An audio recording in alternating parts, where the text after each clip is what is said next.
പ്രിയപ്പെട്ടവരെ നമസ്കാരം. യു.ഡി.എഫിനെ സംബന്ധിച്ച് ഇന്ന് അത്യാവശ്യം ആഹ്ലാദിക്കാൻ വക നൽകിയ ഒരു ദിവസമാണ്. കാരണം എന്താണെന്നല്ലേ? പ്രസവാവധി കഴിഞ്ഞിട്ടും പ്രസവിക്കാൻ കഴിയാതെ ശ്വാസം മുട്ടി നിന്ന ഒരു പൂർണ്ണ ഗർഭിണി, യു.ഡി.എഫ് എന്ന ഗർഭിണി അതിന്റെ പകുതിയിലധികം സ്ഥാനാർത്ഥി കുഞ്ഞുങ്ങളെ പ്രസവിച്ചിരിക്കുന്നു. ഒരു വൻ നേട്ടം തന്നെയാണ്. കാരണം ഒരിക്കലും തീരാത്ത അടികളിൽ പെട്ട് തകർന്ന് തരിപ്പണമായി കൊണ്ടിരുന്ന ഒരു അവസ്ഥയിൽ നിന്നാണ് ഇത്രയും വലിയ ഒരു നേട്ടം അവർക്ക് സാധ്യമായത്. ആ കാര്യത്തിൽ മുസ്ലിം ലീഗ് കോൺഗ്രസിനേക്കാൾ ഒരുപാട് മുന്നിൽ തന്നെയാണ്. ഒരു വിധത്തിൽ പറഞ്ഞാൽ ഒരു കേഡർ സംവിധാനം അതിനകത്ത് നിലനിൽക്കുന്നുണ്ട് എന്ന് വേണം കരുതാൻ. അവർ അത്ര മനോഹരമായാണ് അവരുടെ സ്ഥാനാർത്ഥികളെ, അവരുടെ ജയസാധ്യതകളെ പറ്റിയൊക്കെയുള്ള ചർച്ചകൾ പിന്നീട്. പക്ഷെ അവർക്ക് എത്ര പെട്ടെന്നാണ് സ്ഥാനാർത്ഥികളെ പ്രഖ്യാപിക്കാൻ കഴിഞ്ഞത്. ജോസഫ് ഗ്രൂപ്പും ഒരു പരിധിവരെ ആ കാര്യത്തിൽ മികച്ചു നിന്നു. കോൺഗ്രസിന് ഇപ്പോഴും 55 സീറ്റുകളിൽ മാത്രമേ സ്ഥാനാർത്ഥികളെ പ്രഖ്യാപിക്കാൻ കഴിഞ്ഞിട്ടുള്ളൂ എന്നത് അതീവ ദയനീയമായ ഒരു കാഴ്ചയാണ്. ഈ ഒരു ദേശീയ പാർട്ടി അതിന്റെ ജനിതക സ്വഭാവം ഒരിക്കലും മാറ്റാൻ പോകുന്നില്ല എന്നതിന്റെ മറ്റൊരു ഉദാഹരണം. എക്കാലവും തെരഞ്ഞെടുപ്പ് വേളയിൽ ഒരു സീറ്റിന് വേണ്ടി മിനിമം 10 പേരെങ്കിലും പിടികൂടുന്ന കാഴ്ചയാണ് നമ്മൾ കണ്ടത്. ഇത്തവണ അത് അതിനേക്കാൾ എത്രയോ ഇരട്ടിയാണ്. കാരണം തദ്ദേശ തെരഞ്ഞെടുപ്പിലെ ചെറിയൊരു മുൻതൂക്കം അത് നിയമസഭാ തെരഞ്ഞെടുപ്പിലും ആവർത്തിക്കും എന്ന ഒരു മോഹപ്രതീക്ഷയിലാണ് ഇമ്മാതിരി അടിപിടികൾ നടക്കുന്നത്. ഇപ്പോൾ യു.ഡി.എഫിൽ തന്നെ 4 പേരാണ് മുഖ്യമന്ത്രി പദവിക്ക് വേണ്ടി മത്സരിച്ചുകൊണ്ടിരിക്കുന്നത്. അതിനുവേണ്ടിയുള്ള അത്യാർത്തിമൂത്ത് ആ സംവിധാനത്തെ ഒന്നാകെ കലാപകലുഷിതമാക്കിയിരിക്കുന്നത്.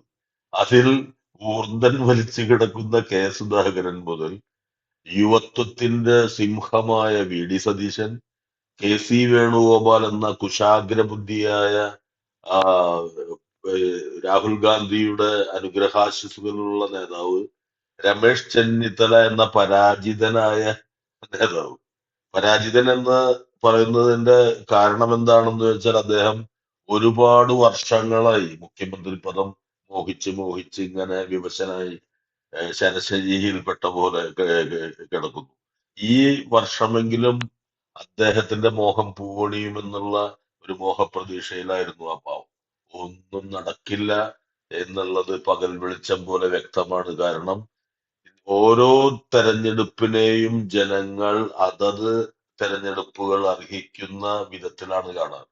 പാർലമെന്റ് തെരഞ്ഞെടുപ്പിൽ എന്തു തന്നെയായാലും ദേശീയ പാർട്ടി എന്ന ലേബലുള്ള കോൺഗ്രസിന് തന്നെയാണ് മുൻതൂക്കം.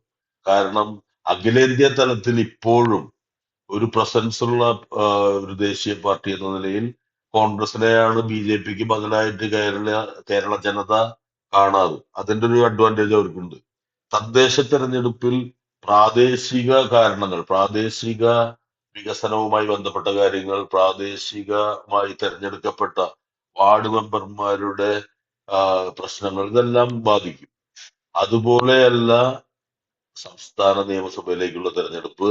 ഒരു സംസ്ഥാനത്തിന്റെ വികസന പരിപ്രേക്ഷ്യം, അതിന്റെ ക്ഷേമ പ്രവർത്തനങ്ങൾ ഏറ്റവും മനോഹരമായി കൊണ്ടുപോകാൻ ശേഷിയുള്ള ഒരു ഗവൺമെന്റിനെയാണ് അതത് കാലങ്ങളിൽ ആ, പിന്നെ കേരള ജനത തെരഞ്ഞെടുക്കാറ്. ഇത്തവണ കഴിഞ്ഞ 10 വർഷമായി തുടരുന്ന ഈ ഗവൺമെന്റിന്റെ ഒരു പിന്തുടർച്ച തന്നെയാണ് സംഭവിക്കുക എന്നതിൽ യാതൊരു തർക്കമില്ല. യു.ഡി.എഫുകാർ കരുതുന്നത് ചില വാടിയതും കൊഴിഞ്ഞതുമായ ഇലകൾ, ജി സുധാകരനെ പോലെ, ആയിഷ പോറ്റിയെ പോലെ, ഇന്നലെ വന്ന ടി.കെ. ഗോവിന്ദന്റെ സ്ഥാനാർത്ഥിത്വം പോലെ, അതുപോലെ വി കുഞ്ഞികൃഷ്ണൻ എന്ന് പറയുന്ന സ്ഥാനാർത്ഥിത്വം, പി.കെ. ശശി, സുരേഷ്, ഇവരിൽ ഒരാളും പച്ച തൊടില്ലെന്ന വ്യക്തമായ ബോധ്യം യു.ഡി.എഫിനുണ്ട്. അതുകൊണ്ടാണ് ആ സ്ഥാനങ്ങളിൽ CPM-നെ ഞങ്ങളാകെ തകർത്ത് തരിപ്പണമാക്കി എന്ന വ്യാജേന കാരണം അവിടെ ഏത് UDF-കാരൻ നിന്നാലും ജയിക്കാൻ ഇടയില്ലാത്ത മണ്ഡലങ്ങളാണ്. അപ്പോൾ ഈ ഞങ്ങൾ വിസ്മയം തീർത്തിരിക്കുന്നു.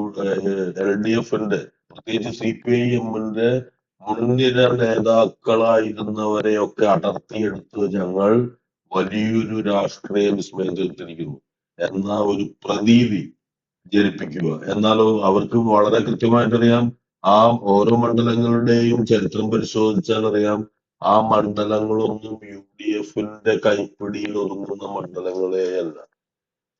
പ്രിയപ്പെട്ടവരെ, ഞാൻ നിർത്തുന്നു.